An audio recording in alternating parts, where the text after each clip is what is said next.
My name is Clara, and I'm 42 years old. I've been married for 18 years, and I've always been the kind of woman who kept things together: my family, my home, my life.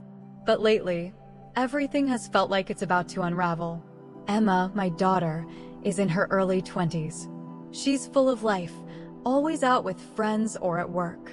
Her husband, Mark, is polite, reserved, and respectful. Or at least, that's what I thought. Over time, I started noticing small things: his lingering glances, the way his eyes seemed to follow me when he thought no one was looking. It wasn't something I wanted to acknowledge, but I couldn't ignore it. I brushed it off, convincing myself I was just imagining things. But then, one afternoon, Emma went out with some friends, leaving Mark and me alone at the house. The house felt oddly quiet, almost too quiet. Mark was sitting on the couch, flipping through a magazine. I went about my usual tasks, cleaning up, putting the dishes away, trying to keep my mind busy. But it wasn't long before I felt that tension in the air. It was subtle at first, like the calm before a storm. "Do you want something to drink?" I asked, trying to sound casual as I walked into the living room, holding a glass of water. Mark looked up at me, and for a moment, his gaze was intense. "A glass of wine would be nice," he said, his voice calm, but with an edge I hadn't heard before. I hesitated but nodded. "Sure." I moved to the kitchen, feeling his eyes follow me. The silence was thick, like something was about to break. I couldn't shake the feeling that something was happening, something I couldn't control. When I returned with the wine, Mark was standing by the window, staring out. "Everything okay?" I asked, trying to mask the nervousness in my voice. He turned to face me, and for a long moment, we just stood there, locked in a gaze that felt different. "Yeah, everything's fine," he said, but his eyes told me otherwise. I set the wine down on the table, my hands shaking slightly. The tension between us was palpable, thick and heavy. I wasn't sure if I should say something or if I should just let it go. But I couldn't ignore the way he was looking at me, like he was waiting for something, waiting for me to make a move. "Clara," Mark said softly, his voice low, almost hesitant. "I've been wanting to tell you something." My heart raced, and I felt a knot form in my stomach. I wanted to tell him to stop, to say that this was wrong, that we couldn't do this. But for some reason, I stayed silent, my breath shallow as I waited for him to continue. "I've always admired you," he said, his voice barely above a whisper. "From the moment I met you, I couldn't help but feel something." I froze, my mind racing. I knew what he meant. It was in the way he said it, in the way his gaze never left mine. Before I could respond, the doorbell rang. It startled both of us, breaking the tension in the air. Mark stepped back, and I quickly turned away, trying to steady my breath. My daughter was home. But even as Emma walked through the door, I couldn't shake the feeling that something had shifted between Mark and me. His words, his gaze, they were still with me, lingering in the space between us. I didn't know what to do. I didn't know what would happen next, but I couldn't stop thinking about it. And deep down, I knew that things would never be the same. As Emma walked in, I couldn't hide the tension in my face. I could feel Mark's eyes on me, even as I tried to act normal. He quickly turned away, returning to his usual, composed self. I told myself it was nothing, just a fleeting moment. Maybe I had imagined it, or maybe I was overthinking things. After all, he was married to my daughter. He was off limits. But every time I looked at him, my heart skipped a beat. I could still feel the weight of his gaze lingering on me, and I could see the way he glanced at me out of the corner of his eye when he thought no one was watching. The days that followed felt heavier. Emma was busy with work, and I was left alone with Mark more often than I cared to admit. Every interaction between us felt charged, like something was brewing under the surface, ready to erupt. But nothing was happening. Or at least, that's what I told myself. One afternoon, as I was getting ready to head to the grocery store, I noticed Mark working in the garden outside. His shirt was drenched in sweat, his muscles flexing as he trimmed the hedges. I stood by the window for a moment, watching him, my mind wandering. The way his body moved, there was something magnetic about it. My heart started racing again, and I quickly turned away, trying to shake the thoughts from my head. But later that day, something unexpected happened. The days after that encounter felt like an eternity. Every time I saw Mark, my mind raced. The tension was unbearable, thick enough to feel like a tangible force in the air between us. Every glance, every word seemed loaded, and I couldn't shake the feeling that he was waiting for me to make a move. But I wasn't sure I could. My mind told me it was wrong. He was my son-in-law, after all. But my body, my heart, betrayed me at every turn. It was late one evening when I found myself alone in the house again. Emma had gone out with friends for the night, and for once, I had a few hours of peace. The house was quiet, the kind of silence that made everything feel heavier. I sat down on the couch, my mind replaying the moment when Mark had touched my arm, when he'd looked at me like I was the only person in the room. The thought made my heart race all over again. I tried to distract myself, flipping through a magazine, but I couldn't focus. And that's when I heard it, a soft knock on the door. My heart skipped a beat. I stood up slowly, hesitating for a moment before I went to answer. The air felt charged, like something was about to happen. When I opened the door, there he was, Mark, standing on the other side, looking almost too calm, but there was something in his eyes. Something dangerous. "Clara," he said softly, his voice almost a whisper. "Can we talk?" I froze for a moment. I should have said no, told him this was too much, that I couldn't handle it. But instead, I found myself stepping aside to let him in. What was wrong with me? He walked past me, his presence filling the space. I felt a knot tighten in my stomach. The moment he crossed the threshold, it was like everything else faded away. The quietness of the house was deafening, and the air between us crackled with unspoken words. "Mark," I started, my voice shaky, but he cut me off before I could finish. "Clara, please," he said, turning to face me. His eyes were intense, almost pleading. "I can't stop thinking about what happened. You can feel it too, can't you?" I wanted to lie, wanted to tell him that it was all in his head, that I didn't feel anything. But the truth was I did. The way he looked at me, the way his presence seemed to invade my thoughts, there was no denying it. "I don't know what you mean," I replied, my voice barely above a whisper. I could feel the heat rising in my cheeks. My words sounded weak, even to me. He took a step closer, and I felt my heart race. "Yes, you do. You know exactly what I mean. There's something between us, Clara. I don't know how to explain it, but it's there. And I know you feel it too." I opened my mouth to protest, but no words came out. The space between us was closing, and every instinct in me screamed to stop him. But I couldn't move. My body was frozen in place, my heart pounding in my chest. "Mark," I whispered again, but this time, my voice was laced with uncertainty. I wasn't sure what I wanted to say. I wasn't sure what I was even feeling anymore. His hand reached out, hesitating for just a second before gently cupping my cheek. The touch sent a wave of warmth through my body, and I found myself leaning into it before I could stop myself. His thumb brushed gently against my skin, and for a moment, everything felt surreal. "I'm not trying to make you uncomfortable," he said quietly, his face inches from mine. I can't ignore this anymore." The words hung in the air, thick with meaning. My breath caught in my throat as I looked into his eyes, and for the first time, I saw the hunger there, the same hunger that had been simmering beneath the surface all along. But just as I thought he was going to kiss me, the door slammed open behind us. "Emma."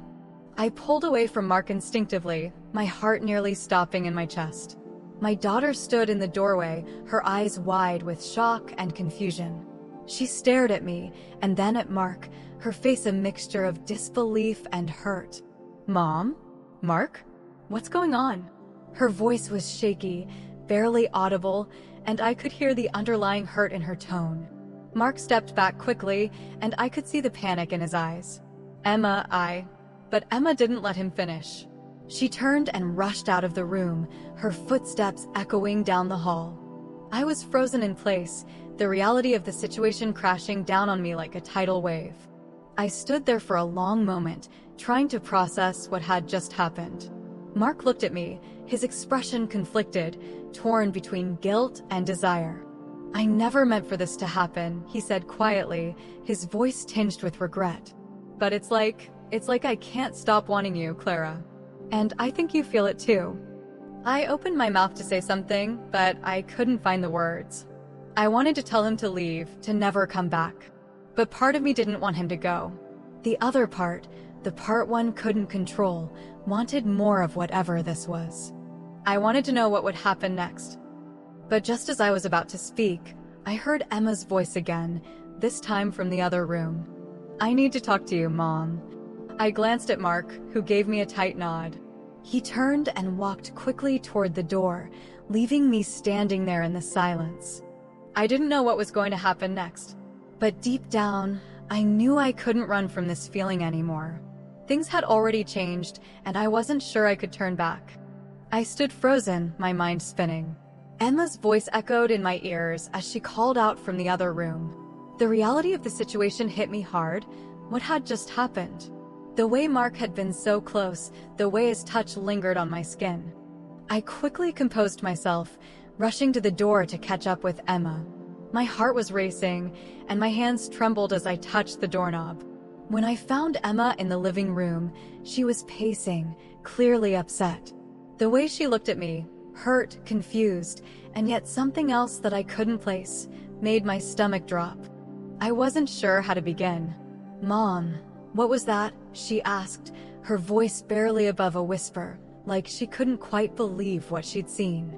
I opened my mouth to explain, but the words didn't come. What could I say? How could I explain that there was a part of me that didn't want him to leave? That the way Mark looked at me, touched me, made me feel something I hadn't felt in years? Instead, I said the first thing that came to my mind. "Emma, it's not what you think." Mark was just what? She interrupted, turning to face me, her eyes narrowing. "He was standing too close to you, Mom. That wasn't just normal." I could feel the heat rising in my cheeks. Was it so obvious? Was I that transparent? Was Emma picking up on something that even I didn't want to admit to myself?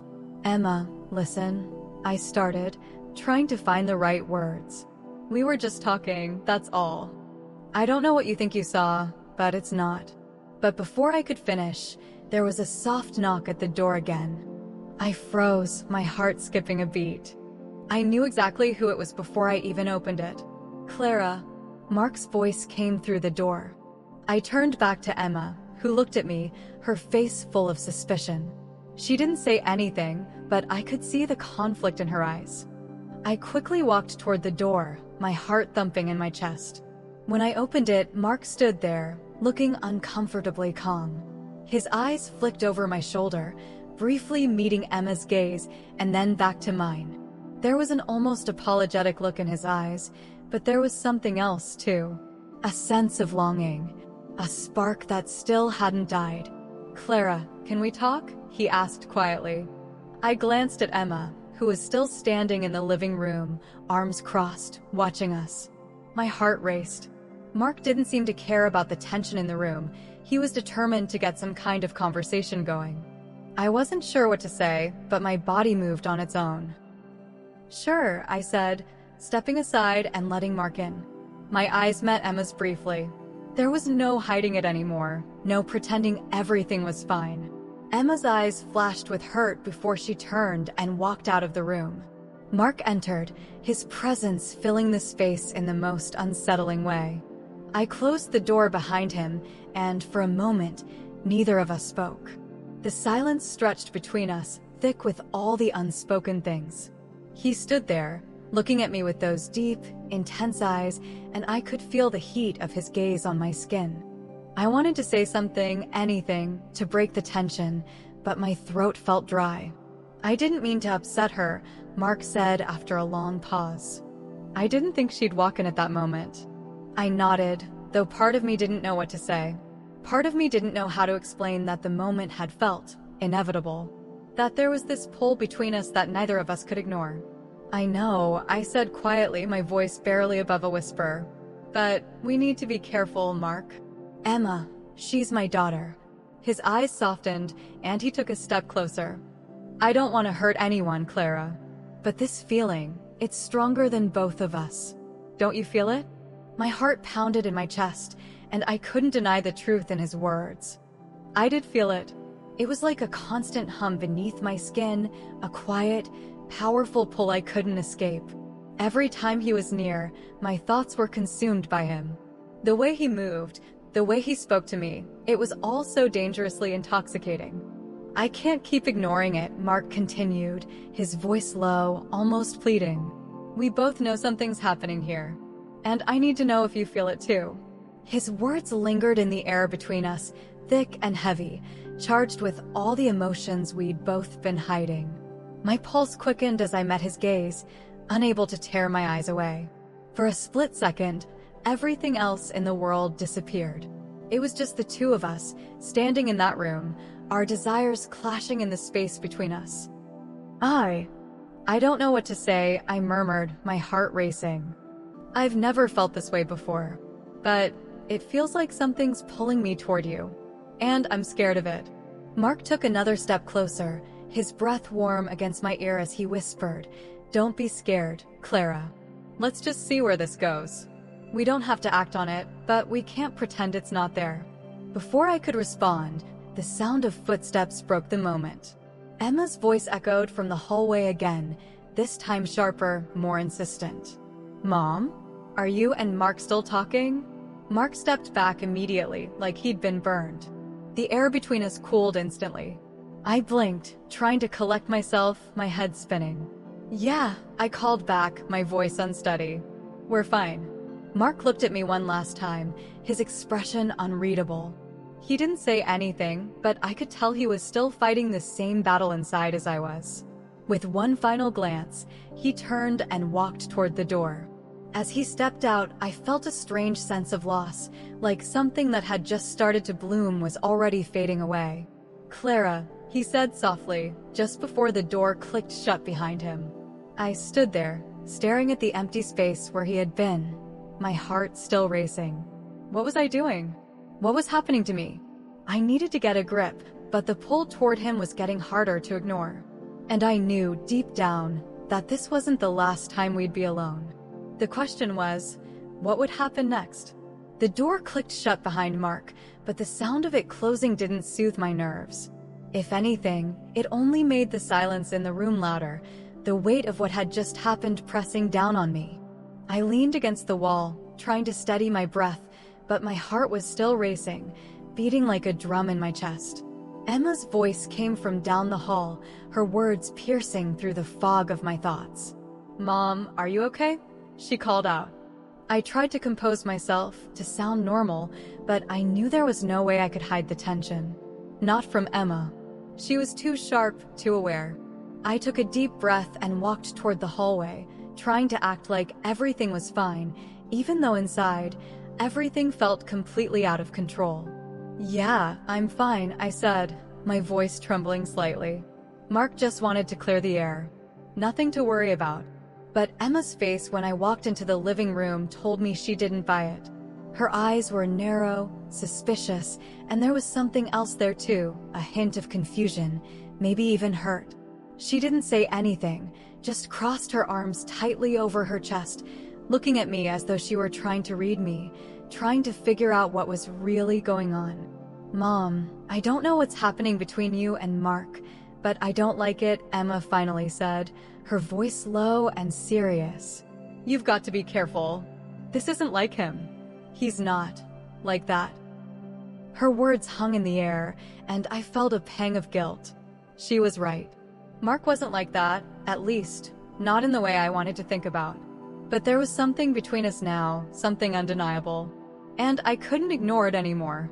Emma, you don't understand, I began, but before I could finish, I heard a soft knock at the door. I froze. This time, I knew who it was without a doubt. I quickly glanced at Emma, who raised an eyebrow at me. She was still standing there, watching me with that mix of confusion and concern. The knock came again, this time louder, more insistent. I had to answer it. I couldn't pretend that I wasn't drawn to him, that I didn't want to know what would happen next. I opened the door, and there he was, Mark. His eyes met mine with that same intense look, like he knew exactly what was going on inside my head. He didn't speak immediately, just stood there, the air between us crackling with tension. "What's going on, Mark?" I asked, my voice barely above a whisper, though the question felt like it had been building inside me for days. He stepped closer, but before he could answer, Emma's voice broke the moment. "Mark, what are you doing here?" she asked, her tone sharp, almost demanding. Mark turned to face her, and I saw a flicker of uncertainty in his eyes. For the briefest moment, I thought I saw him hesitate, but then he squared his shoulders and looked Emma dead in the eye. "I just wanted to talk," Mark said, his voice calm but not without tension. "It's important, Emma. Your mother and we need to figure this out." I swallowed hard, my heart racing again. The truth was, I didn't know what we were figuring out. All I knew was that when Mark was around, everything else seemed to fade away. My thoughts, my guilt, my worries, they all disappeared when he was near. Emma shot me a look that I couldn't quite read, hurt, frustration, and something else, too. She seemed torn, like she didn't want to hear any of this, but also like she couldn't turn away. "I don't know what's going on," Emma said, her voice shaking slightly. "But I don't like it. I don't like the way things feel when he's around, Mom. It's not right." The air in the room seemed to freeze. I felt like I couldn't breathe, couldn't think. I opened my mouth to speak, to explain, but the words wouldn't come. What could I say? How could I explain that the situation was spiraling out of control, that I was just as confused as she was? I turned to Mark, trying to read his expression. But he wasn't looking at me anymore. He was looking at Emma, and there was something in his gaze that made my stomach twist, something cold, calculating, almost like he was planning something. It made me uneasy. "You don't have to like it, Emma," Mark said, his tone more serious now, his words cutting through the tension. "But your mother and I have things we need to figure out. And I'm not going anywhere." I felt my heart race again. Mark's words hung in the air, heavy and charged. Was he serious? Was he really pushing this? Was I? Before I could say anything, Emma walked out of the room, slamming the door behind her. The sound of it echoed in the silence, and I turned back to face Mark. His expression had softened, but there was still that edge to it. The edge that said he wasn't done, that this wasn't over. "I told you, Clara," he said softly, his voice just above a whisper. "We're in this together. There's no turning back." I felt my pulse spike at the way he said my name. His words, his presence, they were like a drug I couldn't stop craving. But I had to pull myself together. I couldn't let this spiral any further. I needed answers. I needed control. "Mark, we need to talk," I said, my voice steady but firm. "We can't keep doing this. We have to figure out where this is going, before it's too late." He stepped closer again, his eyes locking onto mine with that same intensity. "I already know where it's going," he said quietly. "And I think you do, too." I swallowed hard, my body betraying me as I felt the pull toward him once more. This wasn't just about us anymore. It was about everything that had changed. About the way we both knew things would never be the same again. I didn't know what would happen next, but I knew I couldn't turn back. Want to know what happens next?